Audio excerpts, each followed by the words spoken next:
बच्चे next article आप करना है term symbol and the selection rule.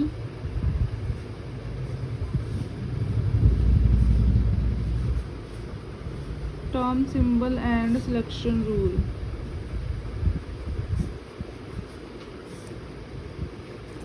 ठीक है बच्चे, देखो इहदे च आपां की करना है टर्म सिंबल तो सिलेक्शन रूल वाले आर्टिकल दे विच। ठीक है, ये तुसीं आर्टिकल किता होया वा, ठीक है, पर फिर भी आपां नूं डिटेल दे विच स्टडी कर लैंदे आ। तुहानूं सब नूं पता वा कि अपने को एक एल वैल्यू होंदी है, ठीक है, टोटल ऑर्बिटल एंगुलर मोमेंटम लिए एस वैल्यू है, total a spin angular momentum लिए। जो complete specification of energy level है, जो कंप्लीट टर्म सिंबल है, it is given by 2s+1 L of J. ठीक है, 2s+1 अपने को की है मल्टीप्लिसिटी है, ठीक है, तो एल अपने को की है टोटल एंगुलर मोमेंटम है, जे की है अपने को टोटल ऑर्बिटल तो स्पिन का सम अप है। हुण इन्हां दी आपां वैल्यू देखनी है। फर्स्टली आपां एल वैल्यू देखांगे, ठीक है बच्चे, S P D F G ये अपने को की रिप्रजेंट करते हैं टोटल ऑर्बिटल एंगुलर मोमेंटम नूं। ठीक है, टोटल ऑर्बिटल एंगुलर नूं रिप्रजेंट करते हैं। जिवें मान लो जे वैल्यू अपने को की है जे 0 है, ठीक है, तो वो अपने को होएगा एस, जे 1 है तो पी, जे 2 है तो डी, ठीक है, जे 3 है तो एफ, जे एल की वैल्यू 0 है तो स्मॉल एल की वैल्यू। ठीक है, जो अपने को लिया हुआ है ये आपां की दिंदा मल्टीप्लिसिटी। सैकेंड की अपने को जो लैफ्ट सबस्क्रिप्ट है ये आपां की दिंदा 2s+1, ठीक है, मल्टीप्लिसिटी दिंदा वा।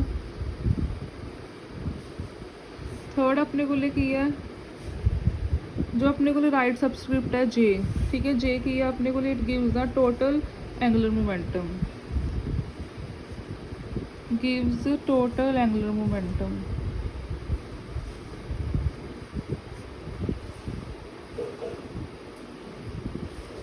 ठीक है,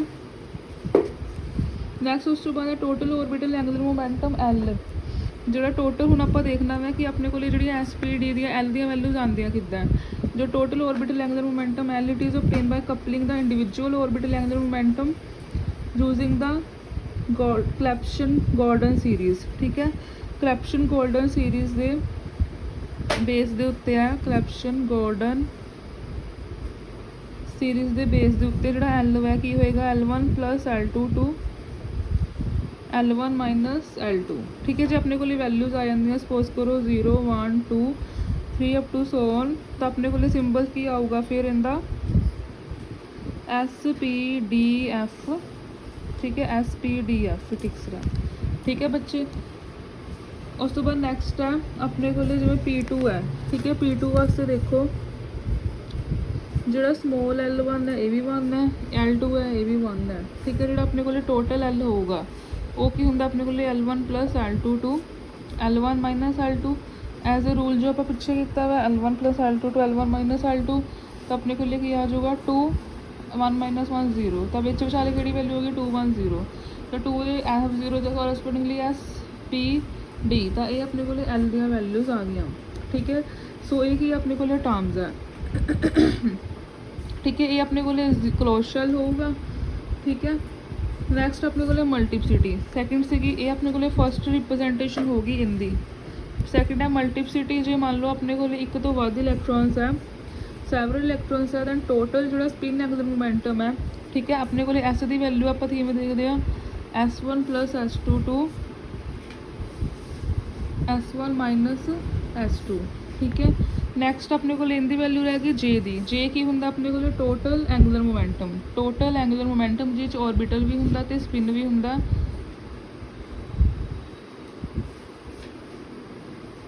टोटल एंगुलर मोमेंटम, ठीक है, जे ये अपने को इंदिया वैल्यूज़ किद्दां होंदियां L + S2 L - S। ठीक है, जी L की वैल्यू ग्रेटर दैन S है, if L is greater than equal to S, multiplicity is equal to number of levels. ठीक है, जी मल्टीप्लिसिटी होंगी है नंबर ऑफ लैवल्स इक्वल होंगी है। ठीक है, नंबर ऑफ लैवल्स मतलब कि होंगे 2L + 1 के इक्वल होंगी है। जे L है लेस दैन S है, मल्टीप्लिसिटी है जी 2s + 1। 2s दैन इस केस विच की होगा 2s + 1 is equal to 2l + 1। इस केस विच की है कि जो मल्टीप्लिसिटी है 2s + 1, ठीक है, it is equal not equal to 2l + 1, ठीक है। अपने को आप एग्जांपल करनी है term symbol for the D2।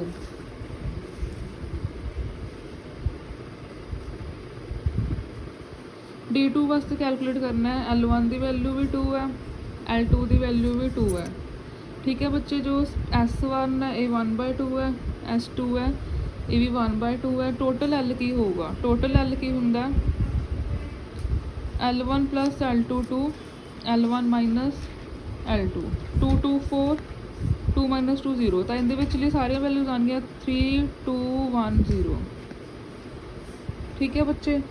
तो उस तो बाद देखो नैक्सट हुण इहदे वास्ते की सी S, इहदे वास्ते की है P, इहदे वास्ते D, इहदे वास्ते F, ते इहदे वास्ते की है अपने कोले G, ठीक है। हुण अपने कोले फॉर G वास्ते देखना आपां, जे आपां आ लैने आ G टर्म, तो इहदे वास्ते L की वैल्यू की आ गई 4, S की वैल्यू देखो बच्चे, S की आएगा अपने कोले 1/2 + 1/2 1, तो टर्म सिंबल की होगा 2s + 1 की होएगा 2 2 × 1 3, तो अपने को टर्म सिंबल की होगा 3G। J की वैल्यू की होगी L + S, ठीक है। इस अपने को की है L is greater than S है, इस करके अपने को जो L greater than 1 L greater than S है, तो अपने को 2s + 1 है इक्वल टू 2l + 1 के इक्वल होंगे 3, तो अपने को 3 आ जाऊगी इनकी वैल्यू, 3 टर्म्स होंगे मतलब इनके वास्ते अपने को, तो अपने को 5 होएगा, क्योंकि 4 + 1 5 4, उस तो बाद 3 आप 3 टर्म्स तां लई हैं बच्चे, क्योंकि अपने को की है अब 2s + 1 की वैल्यू 2l + 1 के इक्वल होगी। जो पिछले रूल किया हुआ है कि L जो ग्रेटर दैन S है, तो 2l + 1 की वैल्यू 2s + 1 के इक्वल होगी। 2l + 1 की होंगे J दी वैल्यूज़, ठीक है। तो आपां की है J की टोटल वैल्यू की आनी सी, J होंदा की है L + S, तो L - S 4 + 1 5 2 लैके 4 - 1 3, ठीक है। 3 तक वैल्यूज आ जानी है 5 4 3, तो 5 4 3, ठीक है। इदा ही सारे टर्म्स देख लेने हैं। जो अपने को F वैल्यू है तो 3 है, ठीक है। L की वैल्यू 3 हो जूगी, S की वैल्यू 1 है, 3 + 1 की हो जाएगा अपने को 4, 3 है 4, ठीक है, ठीक है। इदा ही सारे टर्म्स कढ़ लैनी है। फॉर एग्जाम्पल जो आप लैके चलते हैं लास्ट वाली वैल्यू, सपोज कर लो L की वैल्यू 1 है, जो L की वैल्यू 1 है तो उस केस में अपने को P टर्म है, ठीक है। जो L की वैल्यू 1 है, ठीक है, उस केस में अपने को P टर्म है। नैक्सट अपने को आप देख रहे हैं S की वैल्यू 1 है, तो J की होंगे L + S to L - S 2 0 2 1 0, तो टर्म सिंबल की होंगे 2s + 1 L J। 2s + 1 multiplicity की आ गई, मल्टीप्लिसिटी की होंगे 2s + 1, S की वैल्यू 1 है 3, तो आ गई 3, L की है अपने को 1, P टर्म J दी वैल्यू है 3p2 3p1 3p0, ठीक है। 3p2 3p1 3p0, ठीक है। तो बच्चे ये सी, तो बच्चे आप ये भी इस केस लिया S1 का। हुण जो दोनों इलैक्ट्रॉन की स्पिन डाउन हो तो S0 है, उस केस में अपने को की आ जाएगी 1p1 स्पिन। क्यों? क्योंकि इस केस में L की वैल्यू तो 1 है, 2s + 1 जो मल्टीप्लिसिटी है उनकी वैल्यू भी 1 होगी, 1 L वास्ते P टर्म 1 + 0 1, ठीक है। अपने को ये हो जाएगा। तो बच्चे ये आप टर्म सिंबल्स कढ़ ले, इदा ही आप सारे देख लेने हैं, ठीक है। जे बच्चे अपने को की है, ठीक है, इदा ही आप लास्ट टर्म 0 वास्ते भी कढ़ के देख लेंगे। उस तो बाद नैक्सट है term symbol for the ground state of sodium. हुण आप एग्जाम्पल लैनी है, एग्जाम्पल करनी है। मान लो तुहानूं पेपर च आ जाता है term symbol for the ground state of sodium, find term symbol for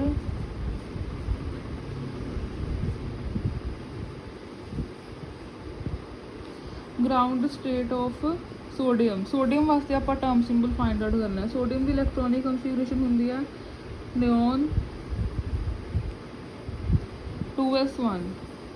ਠੀਕ ਹੈ ਬੱਚੇ, 2s1 ਲਾਸਟ ਤੇ। ਹੁਣ ਬੱਚੇ ਇੱਕ ਇਲੈਕਟ੍ਰੋਨ ਹੈ, ਠੀਕ ਹੈ, ਇੱਕ ਇਲੈਕਟ੍ਰੋਨ ਹੈ ਆਪਣੇ ਕੋਲੇ, ਤਾਂ ਉਹਦੀ ਸਪਿਨ ਕੀ ਹੋਏਗੀ, ਐਸ ਦੀ ਵੈਲੂ 1/2। ਫਰਦਰ ਆਪਣੇ ਕੋਲੇ ਐਸ ਹੈ, ਐਲ ਦੀ ਵੈਲੂ 0। ਠੀਕ ਹੈ, ਤਾਂ ਆਪਣੇ ਕੋਲੇ ਐਲ ਪਲਸ ਐਸ, ਜੇ ਕੀ ਹੁੰਦਾ L plus S to L minus S, ਤਾਂ 1/2। ਠੀਕ ਹੈ, 1/2 ਟੂ 1/2, ਕਿਉਂਕਿ ਐਲ ਮਾਈਨਸ ਐਸ ਵੀ 1/2 ਹੀ ਹੋਏਗਾ, ਤਾਂ ਇੱਕੋ ਟਰਮ ਆਊਗੀ। ਤਾਂ ਹੁਣ ਆਪਾਂ ਟਰਮ ਸਿੰਬਲ ਦੇਖਣਾ, 2s + 1 ਕੀ ਹੋ ਜਾਏਗਾ 2, ਤਾਂ 2s + 1 ਦੀ ਵੈਲੂ 2 ਆ ਗਈ। ਐਲ ਦੀ ਵੈਲੂ ਇੱਥੇ ਕੀ ਹੈ ਐਸ, ਜੇ ਕੀ ਆ 1/2, ਤਾਂ ਇਹ ਇਹਦਾ ਟਰਮ ਸਿੰਬਲ ਹੋ ਗਿਆ ਸੋਡੀਅਮ ਦਾ। ਠੀਕ ਹੈ, ਹੁਣ ਜੇ ਫਲੋਰੀਨ ਐਟਮ ਵਾਸਤੇ ਦੇਖਣਾ ਹੋਵੇ ਬੱਚੇ, fluorine atom fluorine F atom ਮਤਲਬ ਫਲੋਰੀਨ ਐਟਮ।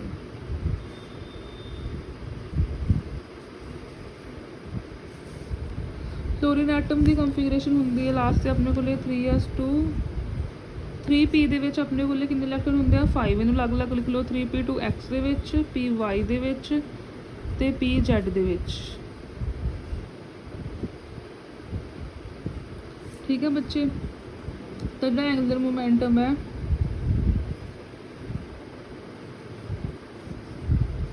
ਹੁਣ ਬੱਚੇ ਦੇਖੋ ਇਹਦੇ ਵਾਸਤੇ ਇਸ ਆਪਾਂ ਅਲੱਗ-ਅਲੱਗ ਕੱਢਾਂਗੇ ਇਹਦੇ ਵਾਸਤੇ। ਇਹਨਾਂ ਤਿੰਨਾਂ ਵਾਸਤੇ ਤਾਂ ਐਂਗੂਲਰ ਮੋਮੈਂਟਮ 0 ਹੋਊਗਾ ਕਿਉਂਕਿ ਦੋਨੋਂ ਸਾਰੇ ਫੀਲਡ ਆ। ਤਾਂ ਲਾਸਟ ਵਾਸਤੇ ਦੇਖੋ ਸਿਰਫ ਆਪਾਂ ਇਹਨੂੰ ਕੰਸੀਡਰ ਕਰਾਂਗੇ, this is taken into consideration. ਠੀਕ ਹੈ, ਦਿਸ ਇਜ਼ ਜਦੋਂ ਇੱਦਾਂ ਦੀ ਕੇਸ ਆ ਜਾਏ ਤਾਂ ਆਪਣੇ ਕੋਲ ਜਿਹੜੇ ਫੀਲਡ ਹੈ, ਜਿਵੇਂ P2 ਵੀ ਫੀਲਡ ਹੈ, PY ਵੀ ਫੀਲਡ ਹੈ, S ਵੀ ਫੀਲਡ ਹੈ, ਤਾਂ ਇਹਨਾਂ ਦਾ ਜਿਹੜਾ ਐਂਗੂਲਰ ਮੋਮੈਂਟਮ ਹੈ ਉਹ 0 ਹੋਊਗਾ। ਜਿਹੜਾ ਲਾਸਟ ਵਨ ਹੈ, ਠੀਕ ਹੈ, ਦਿਸ ਜਿਹੜਾ ਅਨਫੀਲਡ ਹੈ, ਅਨਆਕੂਪਾਈਡ ਹੈ, this is taken into consideration.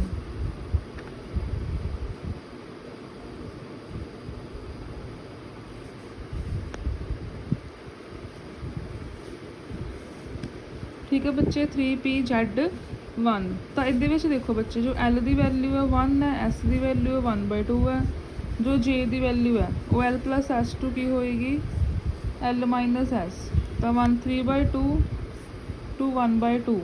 ਠੀਕ ਹੈ, L + S2 L - 1 ਹੋਊਗੀ।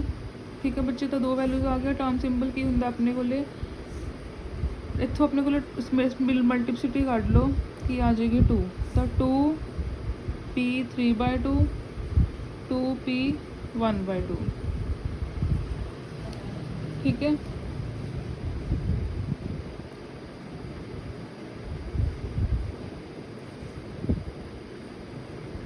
ਬੱਚੇ ਇੱਦਾਂ ਹੀ ਆਪਾਂ ਐਗਜ਼ਾਮਪਲ ਹੋਰ ਲੈ ਕੇ ਚੱਲ ਸਕਦੇ ਹਾਂ। ਹੁਣ ਆਪਾਂ ਕੋਈ ਠੀਕ ਹੈ ਡਿਫਰੈਂਟ ਜਿਹੀ ਐਗਜ਼ਾਮਪਲ ਲੈ ਕੇ ਚੱਲਦੇ ਹਾਂ, ਜਿਹ 'ਚ ਆਪਣੇ ਕੋਲੇ ਦੋ ਕੇਸ ਦੇ ਵਿੱਚ ਆਪਣੇ ਕੋਲੇ ਕੀ ਹੋਵੇ। ਨੈਕਸਟ ਐਗਜ਼ਾਮਪਲ ਹੈ ਕਿ ਜੇ ਆਪਾਂ ਐਕਸਾਈਟਿਡ ਸਟੇਟ ਲੈ ਲਈਏ, ਜਿਵੇਂ ਆਪਣੇ ਕੋਲੇ ਕਨਫੀਗਰੇਸ਼ਨ ਹੈ, ਸਪੋਜ਼ ਕਰ ਲਓ 1s2 ਹੈ, 2s2 ਹੈ, 2p ਆਪਣੇ ਕੋਲੇ ਕੀ ਹੈ 1, ਤੋਂ ਐਕਸਾਈਟਿਡ ਸਟੇਟ ਤੇ 3p1 'ਚ ਇਲੈਕਟ੍ਰੋਨ ਚਲ ਜਾਂਦਾ ਹੈ। ਠੀਕ ਹੈ, ਤਾਂ ਆਪਣੇ ਕੋਲੇ ਦੇਖੋ ਦੋਨੋਂ ਕੇਸ ਵਿੱਚ ਇਹਨਾਂ ਦੋਨਾਂ ਨੂੰ ਤਾਂ ਦੇਖਣਾ ਹੀ ਨਹੀਂ, ਅਨਆਕੂਪਾਈਡ ਜਿਹੜੇ ਹਾਫ ਲਿਵ ਪਾਰਸ਼ਲੀ ਫੀਲਡ ਆ ਉਹਨਾਂ ਨੂੰ ਦੇਖਣਾ। ਇਹਦੇ ਵਾਸਤੇ ਵੀ L1 ਦੀ ਵੈਲਿਊ 1, ਇਹਦੇ ਕੇਸ ਵਿੱਚ ਵੀ। ਠੀਕ ਹੈ, L2 ਦੀ ਵੈਲਿਊ ਵੀ ਕੀ ਹੈ 1। ਠੀਕ ਹੈ, ਹੁਣ ਇਹਦੇ ਵਿੱਚ ਵੀ ਆਪਣੇ ਕੋਲੇ ਕੀ ਹੈ ਇੱਕ ਇਲੈਕਟ੍ਰੋਨ ਹੈ S ਦੀ ਵੈਲਿਊ 1/2, S1, S2 ਦੀ ਵੈਲਿਊ ਵੀ 1/2। ਤਾਂ ਦੇਖੋ ਬੱਚੇ ਜੋ ਟੋਟਲ L ਹੋਊਗਾ ਕੀ ਹੋਊਗਾ 2 1 0। ਠੀਕ ਹੈ, ਟੋਟਲ S ਆ ਕੀ ਹੋਏਗਾ 1 ਤੇ 0। ਠੀਕ ਹੈ, ਜਦੋਂ ਆਪਣੇ ਕੋਲ L ਦੀ ਵੈਲਿਊ 2 ਹੈ, S ਦੀ ਵੈਲਿਊ 1 ਹੈ, ਉਸ ਕੇਸ ਵਿੱਚ ਦੇਖ ਲਓ ਆਪਣੇ ਕੋਲੇ ਕੀ ਬਣਦਾ। ਠੀਕ ਹੈ, ਇਹਨਾਂ ਦੋਨਾਂ ਨੂੰ ਕੰਬਾਈਨਡ ਹੀ ਲਿਖਣਾ ਹੈ। ਇਹਨਾਂ ਦੋਨਾਂ ਦਾ ਲੈ ਲਿਆ, L1 ਇਹਦਾ L1 ਇਹਦਾ, ਦੋਨਾਂ ਨੂੰ ਕੰਬਾਈਨ ਕਰ ਲਿਆ। ਠੀਕ ਹੈ, ਹੁਣ ਆਪਾਂ L ਦੀ ਹਰ ਇੱਕ ਵੈਲਿਊ ਲਈ S ਦੀ ਹਰ ਇੱਕ ਵੈਲਿਊ ਲੈਣੀ ਹੈ। L ਦੀ ਵੈਲਿਊ 2 ਵਾਸਤੇ S ਦੀ ਵੈਲਿਊ 1, ਤਾਂ L + S ਕੀ ਹੋ ਗਿਆ L + S। J ਦੀ ਵੈਲਿਊ ਕੀ ਹੋਗੀ L + S2 L - S, 2 + 1 3 1 3 2 1। ਠੀਕ ਹੈ ਬੱਚੇ, ਤਾਂ ਇਹਦੇ ਵਿੱਚ ਕੀ ਆ ਗਈ ਆਪਣੇ ਕੋਲੇ ਵੈਲਿਊ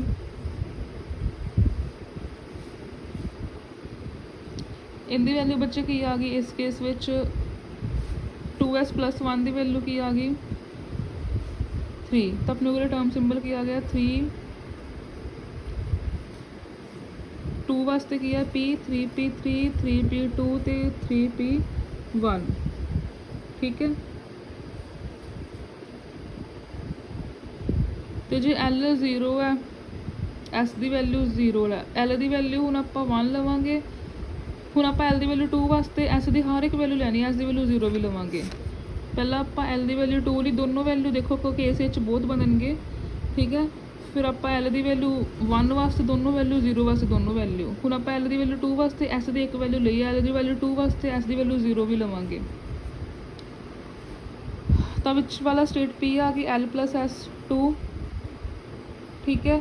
तो जे मल्टीप्लिसिटी की आ गई 1, 1p2 आ गई इनके लिए टर्म, ठीक है। तो बच्चे इदा ही आएगी अपने को वैल्यूज बाकी भी। हुण आपां लै लांगे L की वैल्यू 1, S की वैल्यू L की वैल्यू 1, S की वैल्यू 1 लैके, फिर L की वैल्यू 1, S की वैल्यू 0 लैके कड्डांगे, ठीक है। इदा ही अपने को सारिया टर्म्स बनी जाएगियाँ, ठीक है। तो बच्चे ये सीगा अपने को सारा, ठीक है, टर्म सिंबल बारे तो सिलेक्शन रूल बारे। बस जो अपने को मान लो हम जिवें 2s1 तो 2p1 इनके विच है, तो आप दोनों को एडअप करना है। जिवें S वास्ते L1 0 आ गया, P वास्ते कितना आ गया 1, तो टोटल जो L होगा 1 होएगा टोटल, ठीक है। तो टोटल जो S होएगा वो की होगा 1 होगा 0, क्योंकि जो दोनों की स्पिन अप होगी 1 0। हुण तुसीं L की वैल्यू 1, S की वैल्यू 1 लैके भी टर्म सिंबल कढ लियो, L की वैल्यू 1, S की वैल्यू 0 लैके भी कढने हैं, ठीक है। इदा जिहड़ियां भी टर्म आएगियां वो तुहाडियां टर्म सिंबल होणगियां। मतलब जो इदा का केस आंदा तो तुसीं इदा एडअप करना है L ते S नूं, ठीक है। हुण बच्चे नैक्सट है अपने को सिलेक्शन रूल।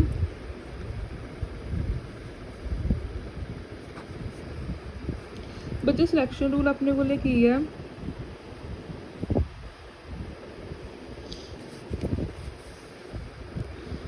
ठीक है। अपने को की है कि as a convention upper state term symbol is written first and then lower, ठीक है। आप अपर स्टेट टर्म सिंबल पहला लिखांगे देन लोअर। फॉर एग्जांपल अपने को की है सिलेक्शन रूल किया conservation of angular momentum during the transition photon have a spin 1। अपने को मेन सिलेक्शन रूल है delta S is equal to 0, delta L है वो +-1, डेल्टा J है 0 तो +-1 होना चाहिए। डेल्टा S 0 का की मतलब है जो स्पिन मल्टीप्लिसिटी है सेम होनी चाहिए है singlet to singlet. For example जिवें अपने को की है 2s 1/2 तो 2p 1/2 है। इत्थे अपने को मल्टीप्लिसिटी तो सेम है ना, 2 तो 2 तो ट्रांजिशन पॉसीबल है। मान लो इत्थे हुंदी 3 इत्थे हुंदी 2 तो ट्रांजिशन पॉसीबल नहीं सी। L +-1 का की मतलब है एक का फर्क हो सकता है जिवें S ते P का। मान लो जो इत्थे D हुंदा फिर भी ट्रांजिशन पॉसीबल नहीं सी, ठीक है। J 0 +-1 का जां तां J 0 होवे, मतलब कोई चेंज ना होवे 1/2 1/2, जां सिर्फ एक का डिफरेंट होवे, ठीक है। जिवें मान लो J की वैल्यू इत्थे 1 है तो इत्थे 2 होवे फिर भी हो सकता है। जे 2 का डिफर हो गया, मान लो इत्थे 1 इत्थे 3 तो आपस टोटल डिफरेंस 2 हो गया। 2 वाला तो सिलेक्शन रूल है ही नहीं, तो भी पॉसीबल नहीं हैगी, ठीक है। तो ये सीगा अपने को सिलेक्शन रूल्स, ठीक है।